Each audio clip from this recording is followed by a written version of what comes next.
तो सबसे पहला क्वेश्चन जो बहुत लोगों के दिमाग में होता है वो ये है कि जेईई क्लियर करने के लिए आपको कब से प्रिपरेशन स्टार्ट करनी पड़ती है। तो पहला क्वेश्चन यही है कि मैंने जेईई की प्रिपरेशन कब से स्टार्ट की थी। सो ऑनेस्टली बताऊँ तो मैंने जेईई की जो प्रॉपर प्रिपरेशन होती है वो 11th क्लास से ही स्टार्ट की थी। फिर उसके बाद कुछ इश्यूज़ की वजह से मुझे ड्रॉप लेना पड़ा था। इवन दो मैंने 12th में भी जेईई मेंस को क्लियर कर लिया था और मेरी डिसेंट परसेंटाइल थी, जिससे मुझे एनआईटीज़ मिल रहे थे। एनआईटीज़ में मुझे जो अपनी मिडल ब्रांचेस होती हैं, जैसे होगी इलेक्ट्रिकल वगैरह, वो मुझे पिछले साल भी मिल रही थी। बट मैंने ड्रॉप लिया, उसका रीज़न आपको मैं फिर कभी बताऊँगी। तो हाँ, ऑनेस्टली बताऊँ तो वैसे अगर मैं बोलूँ वैसे बुक्स को या सिलेबस को मैंने सिलेबस के बारे में मुझे पता चल गया था 10th के मिड में, जब समर वेकेशंस चल रही थी। बट जो एक प्रॉपर जेईई की जर्नी, जेईई की जो प्रिपरेशन होती है, वो मैंने प्रॉपर प्रिपरेशन जो थी वो 11th से स्टार्ट की थी। फिर उसके बाद 11th 12th और ड्रॉप ईयर में मैंने पूरी जेईई की प्रिपरेशन की। सो या सेकंड क्वेश्चन जो मुझसे पूछा जाता है कि क्या तुम हमेशा से टॉपर थी? तो मतलब ऐसे बताऊँ तो ऐसा कुछ नहीं है कि अगर आप टॉपर हो तभी आप जेईई क्लियर कर सकते हो। वैसे अगर मेरे केस की बात करूँ तो मतलब मैं ऐसी थी कि मैं अपनी 6th से लेके 11th क्लास तक मैं हर क्लास में फ़र्स्ट आई हूँ। और हाँ, मैं अपनी हर क्लास में टॉपर थी अपनी क्लास की, बस एक्सेप्ट 12th क्लास में, क्योंकि उस टाइम पे कुछ मतलब वो चीज़ बाद में बताऊँगी ये सब, कि मैं बहुत ज़्यादा ऐसे हेल्थ इश्यूज़ हो गए थे बहुत ज़्यादा जेईई की वजह से, पूरा टाइम बैठे रहने की वजह से। उसकी वजह से मेरी 12th क्लास की प्रिपरेशन जेईई की बहुत ज़्यादा हैम्पर हो गई थी। जबकि 11th क्लास में मेरे हर मॉक टेस्ट में 200 से अबव ही मार्क्स आते थे। और जो अपना एडवांस का जब मॉक टेस्ट होता था तो उसमें भी मेरे काफ़ी डिसेंट मार्क्स आ जाते थे, जिससे मतलब अगर हम बात करें हर मॉक टेस्ट में 11th में मेरे ऐसे मार्क्स आते थे कि मेरी जेईई एडवांस में अंडर 5000 रैंक तक मेरे ऐसे आ जाते थे 11th में। बट 12th में मेरी सारी प्रिपरेशन जो थी वो ख़राब हो गई बहुत सारे हेल्थ इश्यूज़ की वजह से, क्रोनिक डिसीज़ की वजह से। तो वो बातें कभी बाद में करेंगे। तो हाँ, मैं हर क्लास में टॉपर ही थी। 11th तक मैं अपने स्कूल में अपने क्लास की टॉपर ही थी। 10th में भी मेरी स्टेट में मेरिट आई थी और 12th में मेरे जो 94% आए थे मेरे, ठीक है। और हाँ, तब पर मैं टॉपर नहीं थी 12th में अपनी क्लास की। 11th में मैं थी अपनी क्लास की टॉपर। 11th तक मैं टॉपर थी बट 12th में मैं नहीं थी। उसका रीज़न था कि क्रोनिक डिसीज़ थी और क्रोनिक डिसीज़ हो गई थी मुझे 12th में। सो दैट इज़ वाई उसने मेरी पढ़ाई को काफ़ी ज़्यादा हैम्पर कर दिया था। सो थर्ड क्वेश्चन है कि प्रेपरेशन का जो स्टार्टिंग फ़ेज़ था वो मेरा कैसा था। तो ऑनेस्टली बोलूँ, मैं शुरू से ऐसे मुझे पढ़ाई में बहुत ज़्यादा इंटरेस्ट था, तो मैं ऐसे कोई झूठ नहीं बोलूँगी। 11th क्लास, जैसे मैंने बहुत बच्चों का ये सुना है कि 11th क्लास अच्छी नहीं जाती है, ये नहीं है, वो नहीं है। तो मैं अगर अपनी 11th क्लास की बात करूँ तो मेरी क्लास 11 जो थी वो बहुत ज़्यादा अच्छी गई थी। मतलब कि मैंने अपने एफ़र्ट्स 100% दिए थे। जैसे मैं बता रही हूँ कि मेरे मॉक टेस्ट में भी काफ़ी अच्छे मार्क्स आते थे। क्लास 11th मेरी बहुत अच्छी गई थी। मैंने सारे लेक्चर्स अटेंड करती थी, डीपीपीज़ करती थी और साथ में मॉड्यूल्स को भी क्वेश्चन प्रैक्टिस मेरी काफ़ी ज़्यादा अच्छी थी। तो प्रिपरेशन का स्टार्टिंग फ़ेज़ मेरा बहुत ज़्यादा अच्छा था, जो कि आपको बहुत ज़्यादा अलग लगेगा बाकी बच्चों की अगर आप बातें सुनोगे जो बोलते हैं कि प्रिपरेशन के पहले अच्छा नहीं था, बाद में। मेरा तो चलो क्या बोलते हैं, नेचर के सर्कमस्टांसेस की वजह से मेरी प्रिपरेशन 12th में जाके ख़राब हो गई थी। और तब भी मैंने एफ़र्ट में कमी नहीं छोड़ी थी, लेकिन वो उसकी वजह से मेरी प्रिपरेशन काफ़ी ज़्यादा ख़राब हो गई थी। तो एक एडवाइस मैं ये देना चाहूँगी कि अपनी अगर आप पढ़ाई कर रहे हो तो पढ़ाई से बड़ी चीज़ कोई नहीं है। बट सबसे इम्पॉर्टेंट चीज़ ये है जो मैंने गलती की थी, और वो यही है कि मैं चाहती हूँ कि आप 1 घंटा अपनी हेल्थ को ज़रूर दें। वो जो आपका 1 घंटा है वो आपकी हेल्प भी करेगा, वो कोई आपके दिन को डिस्टर्ब नहीं करेगा। जो मैंने गलती की थी वो बस आप मत करना। सो या दैट्स इट। अगला क्वेश्चन,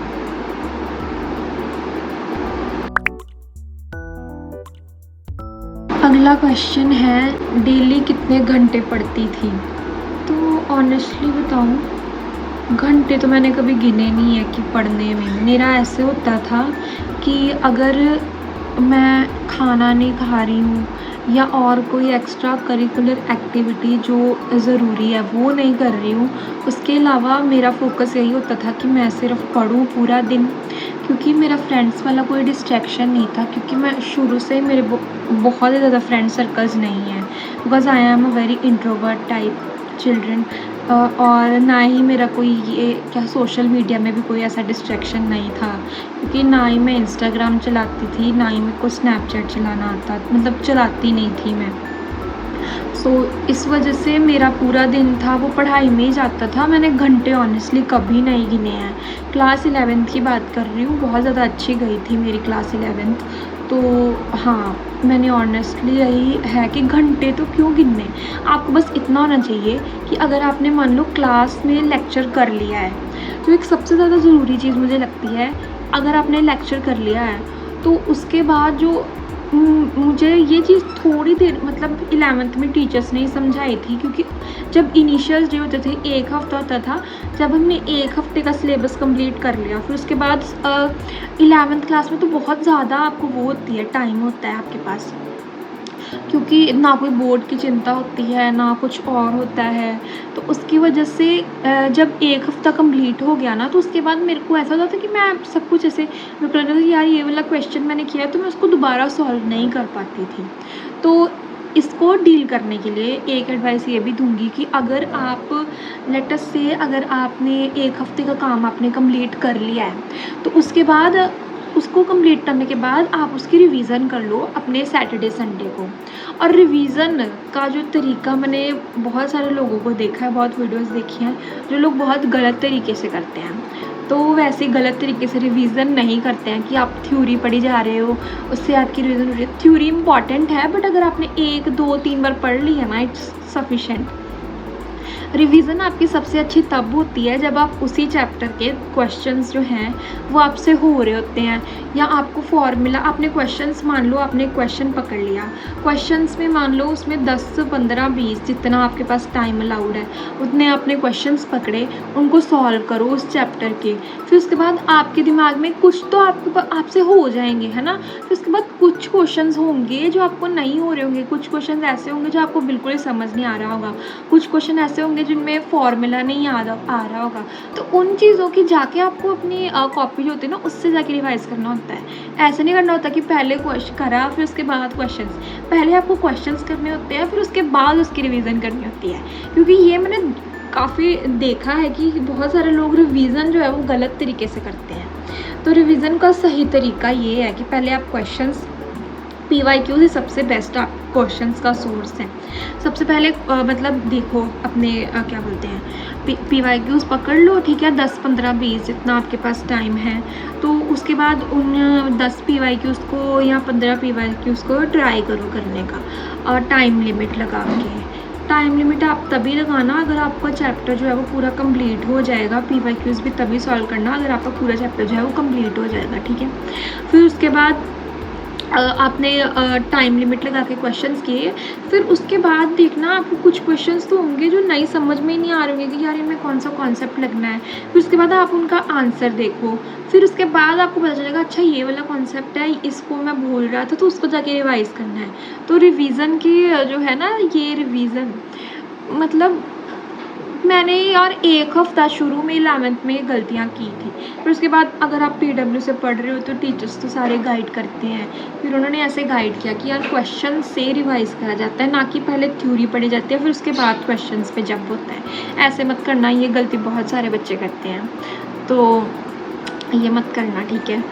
फिर उसके बाद हम अगला क्वेश्चन,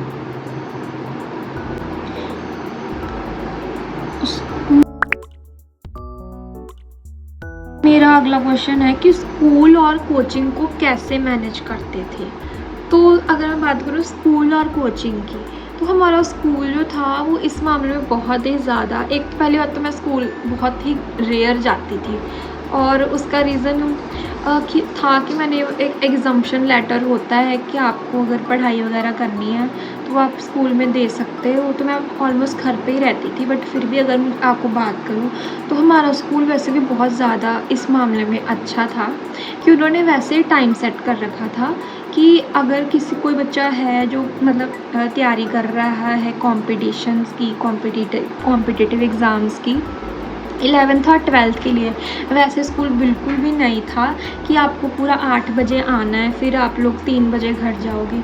हमारा जो स्कूल है वो बहुत ही ज़्यादा ऐसे मामलों में अच्छा था कि अगर आप लोग मान लो 3-4 घंटे का स्कूल होता था हमारा मुश्किल से। सो या इस चीज़ में हमारा स्कूल अच्छा था। वैसे तो मैं स्कूल नहीं गई, लिटरली बताऊँ, मैं स्कूल सिर्फ़ और सिर्फ टेस्ट देने के लिए जाती होती थी।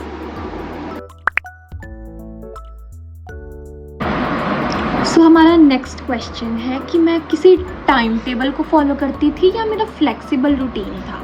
तो अगर मैं आपको बात करूँ टाइम टेबल ऐसे नहीं था कि मैं लिखती थी कि मेरे को ये करना है, ये करना है, ये करना था। जैसे हाँ, मैं ये ज़रूर कहूँगी कि मेरा उठने का टाइम और मेरा सोने का टाइम ये बिल्कुल फ़िक्स था, क्योंकि अगर आपको सच में डिसिप्लिन से लाइफ को जीना है तो आपको उठने का और सोने का रूटीन वो बिल्कुल फ़िक्स होना चाहिए। वैसे अगर आपको ऑनेस्टली बोलूँ जेईई के बाद बिल्कुल भी मेरा कोई रूटीन नहीं है। जब उठो तब जेईई के बाद की बात कर रही हूँ, और वैसे तो जेईई के टाइम पे बहुत ज़्यादा स्ट्रिक्ट थी मैं अपने रूटीन को लेके। और हाँ, जेईई के बाद बस जब मर्जी उठो जब मर्जी सो, उसमें कोई बात नहीं है। लेकिन अगर आप जेईई में हो, जेईई की प्रेपरेशन कर रहे हो, तो आपका उठने का रूटीन और सोने का रूटीन ये बिल्कुल आपका फ़िक्स होना चाहिए। वरना ये चीज़ें आपको काफ़ी ज़्यादा, क्योंकि ये साइंस के हिसाब से चीज़ें होती हैं कि अदरवाइज़ ये चीज़ें आपको बहुत ज़्यादा दिक्कत दे सकती हैं।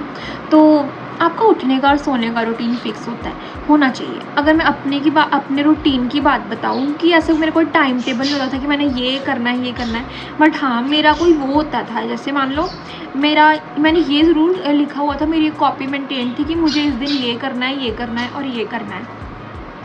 और हाँ, मैं एक भी दिन ऐसा नहीं गया है कि मैं अपने टाइम पे ना उठी हूँ। और अनफॉर्चुनेटली कि थोड़ी उसकी वजह से, मेरी हेल्थ इश्यूज़ की वजह से 12th में थोड़ा सा ख़राब हो गया था सब कुछ।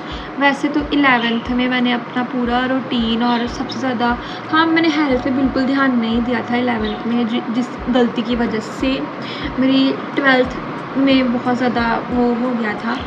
और तो हाँ, 11th में तो मैं पूरा ऐसे रूटीन था मेरा। I use to wake up at around, मैं 6 बजे उठ जाती थी। 6 बजे उठते ही कुछ नहीं, सबसे पहले उठते ही मैं पढ़ने डेस्क पे बैठती थी। ये सबसे बड़ी गलती होती है कि आप उठते ही पढ़ने मत बैठो। ये चीज़ें मुझे बहुत देर बाद समझ में आई।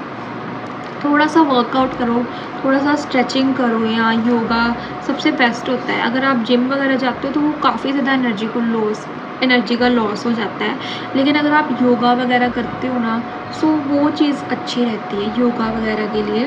तो आई रेकमेंड कि आप योगा करो, क्योंकि उससे कोई एनर्जी का लॉस नहीं होगा आपको। मतलब आपकी थोड़ी सी बॉडी की स्ट्रेचिंग आउट हो जाएगी। सो या दैट्स इट। फिर उसके बाद अगर मैं अपने रूटीन की बात बता रही थी कि मैं 6 बजे उठ जाती थी। मैं 6 बजे उठ जाती थी, फिर उसके बाद सोती मैं 10 बजे मैं अपनी किताबों को छोड़ देती थी। फिर उसके बाद बेड पे आके 11 बजे तक मैं सो जाती थी। 7 घंटे की नींद मेरे को तब नहीं पता था कि 7 घंटे की नींद लेना ज़रूरी होता है। बट हाँ, वो खुद ही मैनेज हो गया था उस टाइम पे कि नींद का मेरा कोई वो नहीं आया था। बट कभी कभी आ जाता था बीच में कि अगर ज़्यादा थोड़ा काम है, टीचर ने दे दिया होमवर्क कंप्लीट करना है, उस टाइम पे। हाँ या सो अगला क्वेश्चन,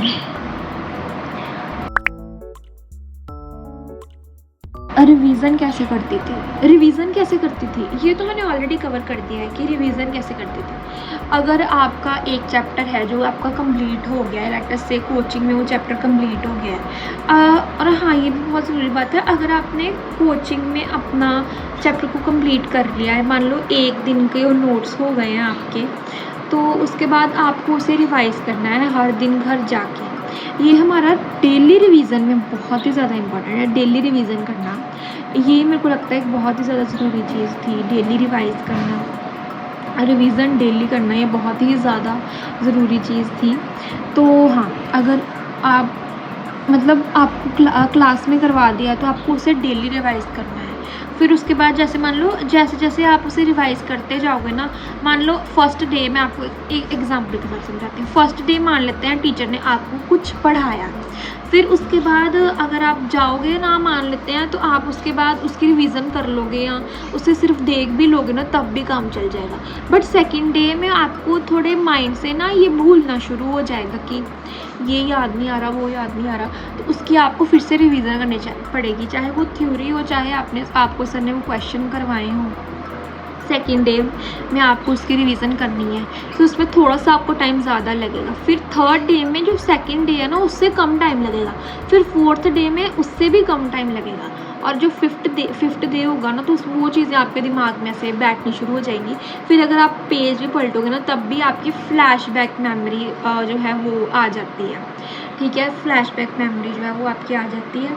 सो या मेरे को लगता है रिवीजन इज़ वेरी इम्पॉर्टेंट, क्योंकि अगर मैं बात करूँ तो 12th तो मैंने जब आपको बताया कि मेरी क्रोनिक डिसीज़ की वजह से पूरी ख़राब थी। जेईई में अगर मेरी परसेंटाइल आई थी या 12th के बाद, तो वो सिर्फ़ और सिर्फ 11th के बेसिस पे आई थी। या दैट्स इट। तो फिर उसके बाद आगे चलते हैं, अगला क्वेश्चन। और रिवीजन के लिए क्वेश्चन प्रैक्टिस करना, थ्योरी पढ़ के दोबारा से क्वेश्चन पे जंप मत करना। ये मिस्टेक मैंने बहुत सारे लोगों को करते हुए देखा है, और ऑल्दो मैं नहीं गई हूँ, लेकिन फिर भी कुछ लोगों मैंने ऑब्ज़र्व किया कि बहुत सारे लोग ये मिस्टेक करते हैं। प्लीज़ ये मिस्टेक मत करना कि तुम लोग तुमने थ्योरी पढ़ ली है, फिर उसके बाद क्वेश्चंस पे जंप कर लो। पहले क्वेश्चंस करो, उसके बाद उस क्वेश्चन को जो गलत हुआ ना, उसकी जाके थ्योरी पढ़ो गाइस। ये चीज़ बहुत ही, क्योंकि जो क्वेश्चन आपसे सॉल्व हो गया ना, वो 100% गारंटी है कि आपसे जेईई में भी हो जाएगा। ठीक है ना। या ये बहुत चीज़ इंपॉर्टेंट है, रिवीजन वाला क्वेश्चन। फिर उसके बाद नोट्स कैसे बनाती थी। अगर मैं बात करूँ नोट्स कैसे बनाती थी, तो देखो नोट्स पहले तो ये नहीं करना होता कि नोट्स में अगर टीचर ने जो बोर्ड पे चीज़ लिखी है, मेरा ऐसा होता था कि एक मेरी दूसरी नोटबुक होती थी फेयर वाली, और एक मेरी होती थी रफ़ वाली नोटबुक। ठीक है, जो फेयर वाली नोटबुक होती थी ना, उसको मैं बाद में वो मेरी ऐसी नोटबुक होती थी कि जो मुझे बाद में भी पढ़नी है, रिवाइज़ भी करनी है। रफ़ वाली नोटबुक जैसे मान लो अगर सर ने कोई क्लास में क्वेश्चन करवाया और वो क्वेश्चन बहुत ही ज़्यादा ईजी है, बहुत ही ज़्यादा पता चल ही जाता है, थोड़ा थोड़ा एक्सपीरियंस हो ही जाता है, तो अब मैं रफ़ कॉपी पे सॉल्व करके देख लेती थी अगर मुझसे हो जाता था।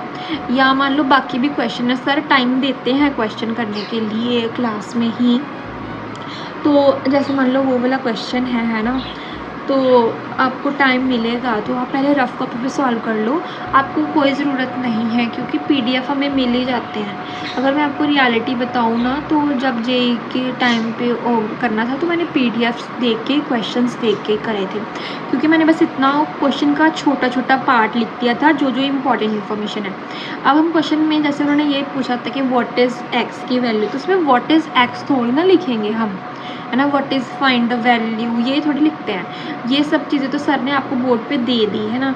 जो चीज़ आपको क्वेश्चन में इम्पॉर्टेंट इन्फॉर्मेशन गिवन है, वो आप लिख लो फेयर कॉपी पे।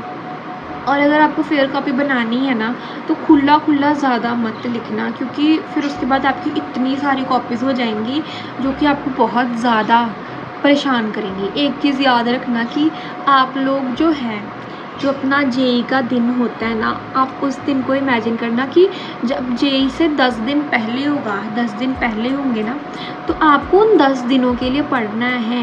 आपको जो आपका पूरा ओशन जैसा सिलेबस है ना, उसको उन 10 दिनों में आपको उसे एक बार रिवाइज करके जाना है, उसे गो थ्रू करके जाना है। तो आपको उन 10 दिनों के लिए पढ़ना है, ठीक है ना।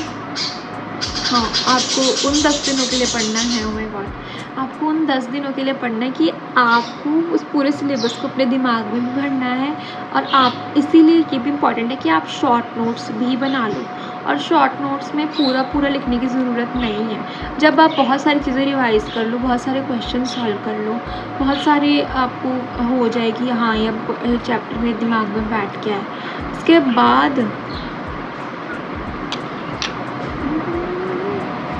इसके बाद आप शॉर्ट नोट्स बनाना। पहले शॉर्ट नोट्स मत बनाना, अदरवाइज़ फिर वो शॉर्ट नोट्स में आपको बहुत सारी चीज़ें ऐड ऑन भी करनी पड़ेंगी। पहले शॉर्ट नोट्स मत बनाना, बाद में शॉर्ट नोट्स बनाना। या that's what I want to से।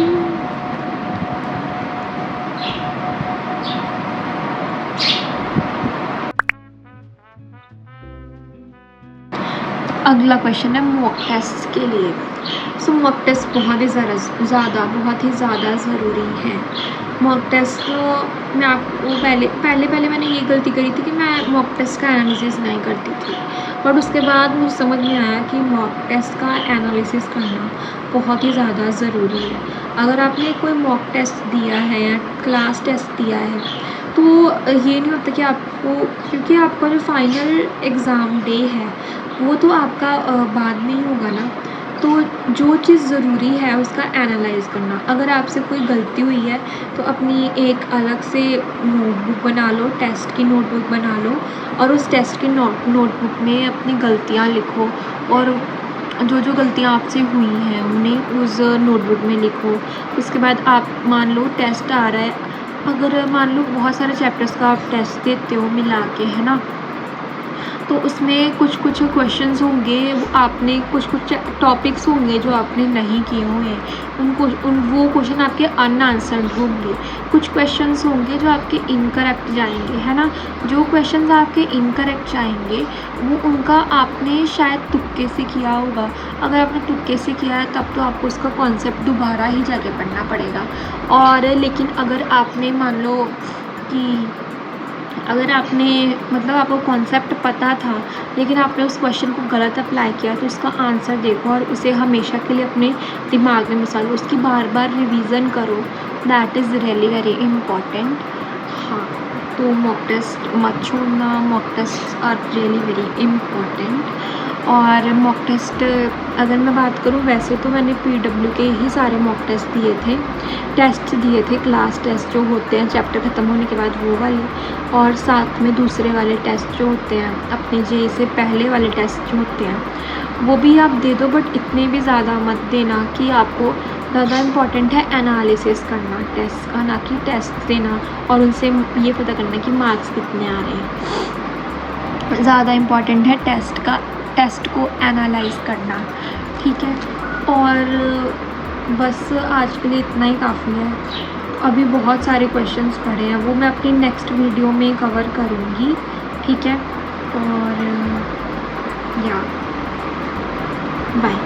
बहुत सारे क्वेश्चंस हैं, जैसे कि अगला क्वेश्चन है कि किस मूवमेंट ने तुम्हें मोटिवेट किया था, या मेरी इंस्पिरेशन क्या थी। अगला क्वेश्चन है कि कब लगा कि जेई क्लियर नहीं होगा। और फिर उसके बाद सबसे बड़ी मेरी गलती क्या थी, वो शायद मैंने आपको बता ही दिया है। अगर दोबारा प्रेपरेशन करनी हो तो क्या चेंज करोगी, ये वाली क्वेश्चंस हैं। किस चीज़ पर अननेसेसरी टाइम वेस्ट हुआ। अगला क्वेश्चन है कि बर्न आउट होता था, लो मार्क्स आने पर मैं क्या करती थी, सोशल मीडिया से को कैसे हैंडल किया, फ्रेंड्स और फैमिली का सपोर्ट कितना ज़्यादा इम्पॉर्टेंट था।